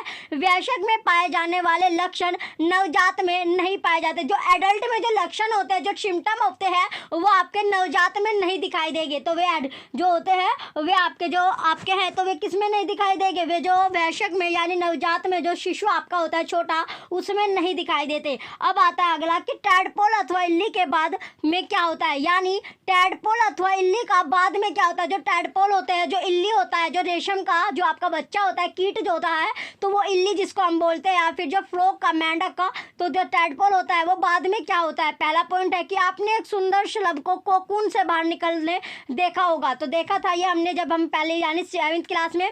टैडपोल रूपांतरित होकर वयस्क में बदल जाता है। जो टैडपोल है वो रूपांतरित होकर वयस्क यानी बड़े एडल्ट हो जाता है, वो एडल्ट में चेंज हो जाएगा, जो छलांग लगा सकता है और तैर सकता है। जो क्या कर सकता है, छलांग, यानी वो स्विमिंग भी कर सकता है, उसके साथ साथ वो आपका छलांग भी वहाँ पर लगा सकता है। तो कुछ विशेष परिवर्तनों के साथ टैडपोल का वयस्क में रूपांतरण कायांतरण कहलाता है। तो रूपांतरण ही कायांतरण इसमें कहलाता है। ये क्या कहलाता है, जो चेंज आता है ये मेटामॉर्फोसिस आपका कहलाता है, मेटामॉर्फोसिस आपका कहलाता है। जैसे जैसे हम बड़े होते हैं हम शरीर में किस प्रकार के परिवर्तन देखते हैं? क्या आप सोचते हैं कि हमारा भी कायांतरण यानी मेटामॉर्फोसिस होता है? कैसे कि जब मनुष्य होता है वो जन्म के समय से नवजात शिशु में वयस्क समान शारीरिक अंग मौजूद होते हैं। तो जो ह्यूमन है, जो मनुष्य आपका होता है, तो मनुष्य का जो बेबी होता है, जो शिशु होता है, जो नवजात शिशु आपका होता है, जो बर्थ यानी बर्थ बेबी जो एक होता है, उसमें क्या होता है? एडल्ट की तरह ही क्या होता है? उसमें जो शारीरिक यानी जो फिजिकल ऑर्गन होते हैं वो ऑलरेडी मजबूत के जो होते हैं वहाँ पर आपके शामिल होते हैं, मौजूद वहाँ पर रहते हैं। तो वो धीरे धीरे जब वो बड़ा होता रहता है तो उसके जो ऑर्गन होते हैं वो भी आपके बढ़ते रहते हैं। अब आता है नेक्स्ट आपका अगला कि अलैंगिक जो जनन होता है। अभी हमने सेक्सुअल आपने देखा था, अब हम आज सेक्सुअल रिप्रोडक्शन यहाँ पर देखेंगे। सेक्सुअल रिप्रोडक्शन का हमने देख लिया इंक्लूडेड ह्यूमंस, तो जो ह्यूमंस होता है वहाँ पर भी जो सेक्सुअल रिप्रोडक्शन आपका था। अब हम आज सेक्सुअल रिप्रोडक्शन यहाँ पर पढ़ेंगे। उससे पहले जो लाइफ साइकिल फ्रॉग का होता है वो हम देख लेते हैं कि लाइफ साइकिल जो फ्रॉग है, मेंढक है, तो उसका जो जीवन चक्र होता है वो कैसा आपका रहता है। चलिए यहाँ पर आप देख सकते हैं जो एग्स है, ये क्या है? ये एग्स यानी अंडे आपके होते हैं। ये जो फ्रॉग होता है उसके अंडे हैं, ये होता है अर्ली टैडपोल। ये क्या है? एग्स है। जब अर्ली टैडपोल आपका होता है, जो आरंभी टैडपोल होता है, ये अर्ली यानी आरंभी टैडपोल आपका होता है, ये होता है आरंभी टैडपोल। टैडपोल आपका हो गया। इसके बाद आता है लेट टैडपोल, बाद का जो टैडपोल आपका बनता है, बाद का टैडपोल, बाद का टैडपोल। इसके बाद है एडल्ट फ्रॉग, ये आता है एडल्ट फ्रॉग, ये होता है यानी अर्ली, ये एग्स हो गया यानी अंडे आपके थे। अंडे के बाद ये बना अर्ली टैडपोल। अर्ली टैडपोल आपका होता है जो आरंभी टैडपोल आपका हो गया, आरंभी टैडपोल, आरंभी टैडपोल। इसके बाद आता है लेट टैडपोल, जो कि आपका होता है बाद का जो टैडपोल होगा। क्या? जो बाद का टैडपोल आपका होता है, बाद का टैडपोल। और ये होता है एडल्ट फ्रॉग। जब ये क्या हो जाता है? बड़ा आपका हो जाता है, तो यह वयस्क बन जाता है। जब मेंढक यानी मेंढक आपका बन गया तो ये हो गया वयस्क। जब बड़ा हो जाता है तो यहाँ पर आप देख रहे हो पहले क्या था? जो अंडे होते थे यानी जो पानी में आप तैरते हुए देखते हो, जो एग होते हैं, तो ये अंडे आपके थे। अंडे के बाद आपने देखा जो अर्ली टैडपोल होता है, जो तालाब में तैरते हुए आपने देखा होगा, तो ये आपके अर्ली टैडपोल आपके होते हैं। इस तरह के आपको दिखाई देंगे। फिर इसमें थोड़ा सा क्या होता है? ये बड़े आपके होते हैं, तो बाद में इसमें चेंज होने के बाद ये आपका इस तरह आपको दिखाई देता है। यानी बाद में जिसका देखिए यहाँ पर आपका जो पैर है वो आपको दिख रहा है, यानी इसमें जो पैर होता है वो उसके बन जाता है। फिर थोड़े से दिन बाद क्या होता है? इसमें चेंज आपका हो जाता है और ये फ्रॉग बन जाता है, यानी मेंढक आपका बन जाता है, जो उछल कूद अपना स्टार्ट कर देता है। तो ये आपका फिर यहाँ पर वयस्क बन जाता है, बड़ा आपका बन गया। तो पहले आपका ये बनता है एग्स होता है, एग्स के बाद ये आपका अर्ली टैडपोल में चेंज होता है, देन आपका लेट टैडपोल में आपका चेंज होगा, लास्ट में आपका ये एडल्ट फ्रॉग आपका बन जाता है। जैसे जो ह्यूमंस होता है, तो ह्यूमंस का जो बेबी होता है, तो पहले तो जो उसका फर्टिलाइजेशन होता है वो आपका जो मदर है उसके इंटरनल पार्ट यानी यूटेरस में उसका जो डेवलपमेंट चलता है। देन जब वो बर्थ ले लेता है यानी जन्म के बाद क्या होता है? उसका जो साइकिल होता है,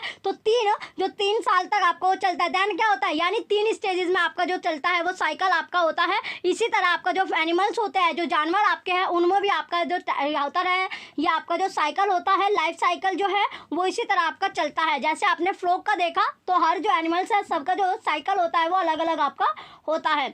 अब हम देखने वाले हैं नेक्स्ट अपना जो टॉपिक आता है। चलिए अब है अलैंगिक जो आपका जनन होता है, यानी असेक्सुअल रिप्रोडक्शन के बारे में हम यहाँ पर पढ़ेंगे। तो असेक्सुअल रिप्रोडक्शन होता क्या है?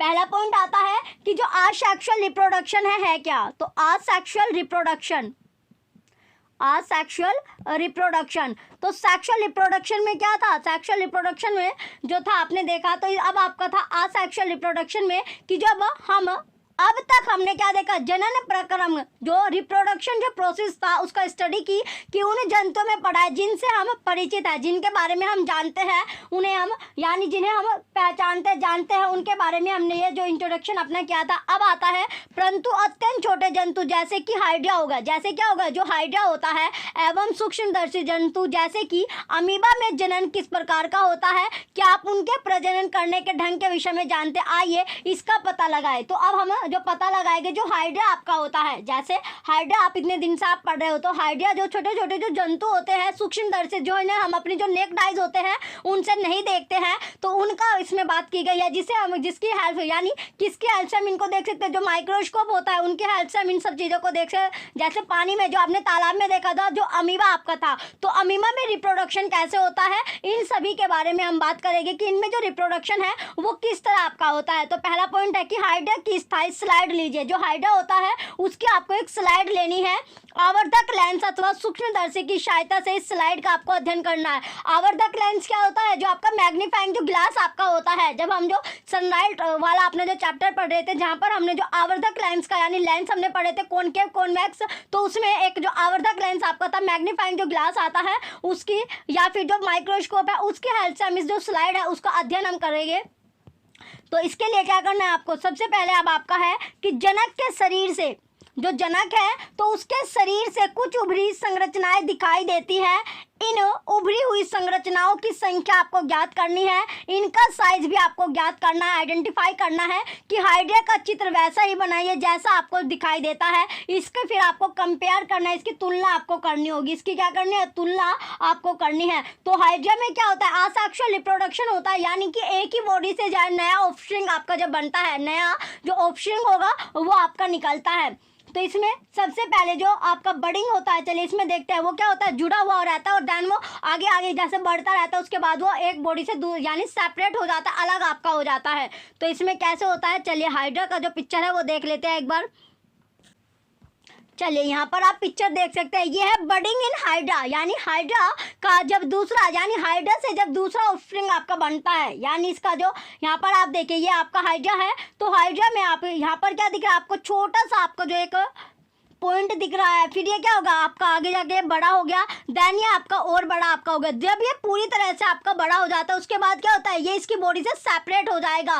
फिर ये आपका जब ये सेपरेट हो जाएगा फिर ये न्यू जो बर्ड होता है उसका फॉर्मेशन करेगा। तो इस तरह ये फॉर्मेशन आपका होता चला जाता है। तो इस तरह आपका जो फॉर्मेशन होता है हाइड्रा का, ऐसे आपका फॉर्मेशन किया जाता है। ये होता है असेक्सुअल रिप्रोडक्शन, यानी इसमें सिर्फ एक ही जो आपका होता है, यानी असेक्सुअल में आपका एक ही चीज़ की आपकी ज़रूरत होती है, लेकिन सेक्सुअल में आपको दो बॉडी की आपको जरूरत होती है। तो सेक्सुअल जो आपने पढ़ा था उसमें दो बॉडी आपकी चाहिए थी, असेक्सुअल में एक बॉडी आपकी चाहिए। तो ये आपका होता है। तो इसमें बडिंग आपका हो रहा है, तो बड़ आपका धीरे धीरे क्या होगा, इससे अलग हो जाता है, यानी सेपरेट हो जाता है। फिर ये दूसरा जो इसी तरह आपका जो प्रोसेस होता है वो आपका चलता रहता है कंटिन्यूअस। अब आता है नेक्स्ट आपका अगला पॉइंट कि मुकुल। फिर आता है जो मुकुल होता है, मुकुल है क्या, तो इसमें अब हम बात करेंगे कि मुकुल है क्या, यानी बर्ड्स जो आपने देखा, यानी एक बॉडी से जो आपका बर्ड्स निकला था उसके बारे में। तो बर्ड्स है क्या, प्रत्येक हाइड्रा में एक या अधिक उभार दिखाई देते हैं। जो आपने उभार देखे यानी जो आपने जो आपने देखा यानी जो उभार आए थे, यानी जो हाइड्रा थी उसकी बॉडी पर जो बल्जिस थे यानी जो उभार आए हुए थे उन्हें देखा था। तो यह उभार विकसित होते हैं और नए जीव जिन्हें मुकुल कहते हैं। तो ये नए जो उभार ये आपने देखे, तो ये उभार ही क्या होता है, डेवलप आपके होते चल जाते हैं। जब ये डेवलप हो जाता है, विकसित हो जाता है, उसके बाद ये नया बर्ड्स बना लेते हैं। तो इन्हें ये बर्ड्स आपका कहा जाता है। स्मरण कीजिए कि ईस्ट में भी मुकुल दिखाई देते थे। जो ईस्ट आपने देखा था वहां पर भी क्या था, मुकुल यानी बर्ड्स आपने देखा था जो सेपरेट हो जाता था आगे जाल के। अब आता है नेक्स्ट आपका अगला पॉइंट है कि हाइड्रा में भी जो हाइड्रा है, हाइड्रा में भी एकल जनक से निकलने वाले उद्धर से नए जीव का विकास हुआ है। यानी ये क्या होता है, सिंगल सेल्ड आपकी है, तो एक ही यानी इसमें सिंगल पेरेंट आपका चाहिए। सिंगल पेरेंट से ही जो नया बर्ड जो होता है, नया जो जीव है उसका फॉर्मेशन हो रहा है। इस प्रकार के जनन को जिसमें केवल एक ही जनक नए जीव को जन्म देता है अलैंगिक जनन कहलाता है, असेक्सुअल रिप्रोडक्शन कहलाता है। हाइड्रा में मुकुल से नया जीव विकसित होता है। जो हाइड्रा है उसमें बर्ड से क्या है, नया जो जीव होता है, नया ऑर्गन जो होता है, नया जो ऑर्गेनिजम्स है वो आपका डेवलप्ड हो रहा है। तो न्यू ऑर्गेनिजम्स जो है वो प्रोड्यूस किससे हो रहा है, बर्ड्स से। इसलिए इसे प्रकार के जनन को मुकुलन कहते हैं। इसे क्या कहते हैं, इसे बडिंग आपका कहा जाता है, मुकुलन यानी बडिंग कहा जाता है। अलैंगिक जनन की अन्य विधि अमीबा में भी देखी जा सकती है। तो जो अमीबा होता है उसमें भी आपका दिखाई देता है अलैंगिक यानी असेक्सुअल रिप्रोडक्शन। तो अब देखते हैं कि अमीबा में किस तरह आपका होता है। तो आप जो अमीबा है उसकी संरचना के विषय में हम ऑलरेडी पढ़ भी चुके हैं। आपको स्मरण होगा कि अमीबा एक कोशिका होता है, तो अमीबा भी क्या होता है, सिंगल सेल्ड आपका होता है, तो इसमें भी सिंगल पेरेंट आपका होता है। इसमें केंद्रक के दो भागों में विभाजन से जनन क्रिया प्रारंभ होते हैं। तो इसमें क्या, चलिए पहले इसकी जो पिक्चर है वो हम देख लेते हैं। आपने देखा ये अमीबा आपका है, क्या है, अमीबा। तो अमीबा में ये जो आपको दिख रहा है, तो ये क्या हो रहा है, जो न्यूक्लियस आपका है, जो न्यूक्लियस आप देख रहे हो, तो न्यूक्लियस ही आगे जाके क्या हो जाता है, इसमें डिवीजन आपका हो जाता है। जब ये डिवाइड हो जाएगा तो यहाँ पर दो आपको दिख रहा है, तो दो आपके न्यूक्लियस बन जाएंगे, और ये दो न्यूक्लियस ही क्या करता है, फिर ये आगे चल के दो न्यूक्लियाई से आपका ये हो गए, ये दो न्यूक्लियाई आपके हो गए, देन आगे चल के सेपरेट आपके हो जाएगी, आगे चल के ये क्या हो जाते हैं, अलग हो जाते हैं, सेपरेट हो जाते हैं, और सेपरेट होने के बाद अलग अलग जो बॉडी होती है वो आपके बना लेते हैं। तो ये क्या हो गए, यानी अमीबा की डॉटर अमीबा आपके हो गए, क्या हो गए, ये इसके यानी डॉटर अमीबा आपको इनको बोला जाता है, ये क्या हो गए, डॉटर अमीबा होते हैं। तो बाइनरी फिजन इन अमीबा, तो ये किससे, बाइनरी फिजन इन अमीबा आपका कहलाता है। अमीबा में द्विखंडन, तो अमीबा में क्या हुआ, यानी एक से दो अमीबा इसमें आपके बन जाते हैं।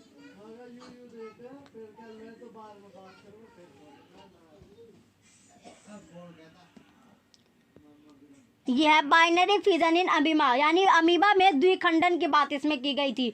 अब चलते हैं नेक्स्ट, अगला पॉइंट जो था हमारा कि इसमें केंद्रक के दो भागों में विभाजन से जनन क्रिया प्रारंभ होते हैं। तो इसमें क्या होता है, जो केंद्रक था, जो न्यूक्लियस था, उससे क्या होता है, न्यूक्लियस से दो बॉडी में या आपका डिवीजन हो रहा था, रिप्रोडक्शन जो आपका हुआ। तो इसके बाद कोशिका भी दो भागों कोशिकाओं में बढ़ जाते हैं, जिसके प्रत्येक भाग में केंद्रक होता है। तो हर पार्ट में क्या होता है, केंद्रक जो न्यूक्लियस आपका होता है।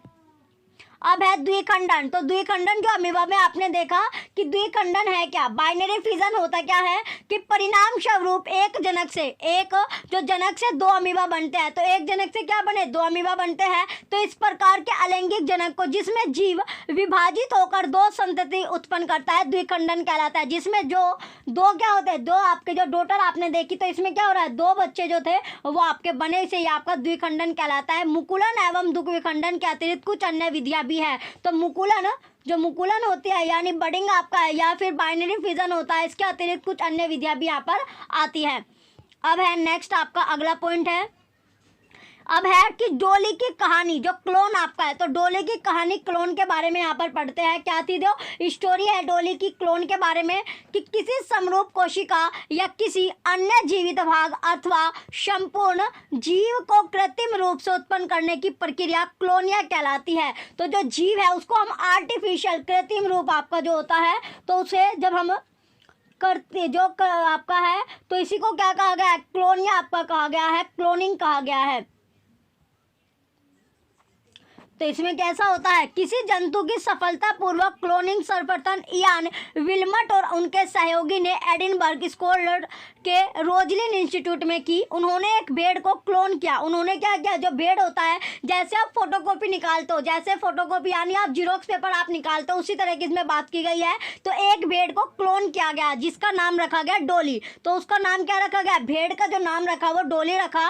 डोली का जन्म 5 जुलाई 1996 को हुआ था। यह क्लोन किया जाने वाला पहला स्तनधारी था। तो ये पहला क्या था, स्तनधारी आपका था। तो ये मैमल्स था जिसे पहली बार इसको क्या किया गया, क्लोन किया गया था। अब आता है नेक्स्ट आपका अगला पॉइंट कि डोली की क्लोनिंग करते समय फिन डोरसेट नामक मादा भेड़ की स्तन ग्रंथि से एक कोशिका एकत्र की गई। तो डोली की क्लोनिंग जब कर रहे थे उस टाइम पर जो फिन डोरसेट नामक एक मादा थी, फीमेल भेड़ थी, जिसके स्तन ग्रंथि से एक कोशिका एकत्र की गई। जो स्तन ग्रंथि होती है उससे एक कोशिका को क्या किया गया, कलेक्ट आपका किया गया, जो मेमरी ग्लैंड आपका था। तो उसी समय स्कॉटिश ब्लैकफेट्स ईवी ने एक अन्य कोशिका भी एकत्र की गई। तो उसी समय क्या था, उसी टाइम पर जो स्कॉटिश ब्लैकफेस था, उन्होंने अन्य कोशिका यानी एग को भी कलेक्ट कर लिया। तो अन्य कोशिका से केंद्रक को हटा दिया गया। जो अन्य कोशिका थी यानी जो एग सेल थी, वहां से जो केंद्रक होता है, जो न्यूक्लियस होता है, उसको हटा दिया गया। तो न्यूक्लियस को रिमूव कर दिया गया। तत्पश्चात फिन डोरसेट भेड़ की स्तन ग्रंथि से ली गई कोशिका के केंद्रक को स्कॉटिश ब्लैकफेट्स ईव को केंद्रक विहीन अन्य कोशिका में फिर स्थापित कर कर दिया गया। फिर दोबारा क्या कर दिया गया, केंद्रक को वीन अंड कोशिका में स्थापित किया गया। इस प्रकार उत्पन्न जो अंड कोशिका को स्कॉटिश ब्लैकफेस ईव में रोपित किया गया, फिर उसको इसमें रोपित कर दिया गया। तो अंड कोशिका का जो विकास है वो एवं परिवर्तन सामान्य रूप से हुआ तथा अंततः डोली का जन्म हुआ।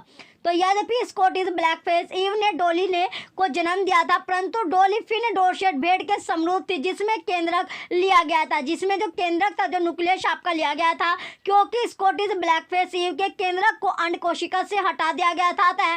डोली में स्कॉटिश ब्लैकफेस ईव का कोई भी लक्षण परिलक्षित नहीं हुआ। डोली एक फिन डोरसेट भेड़ की स्वस्थ क्लोन थी, जिसने प्राकृतिक लैंगिक जनन द्वारा उनके संततियों को जन्म दिया था।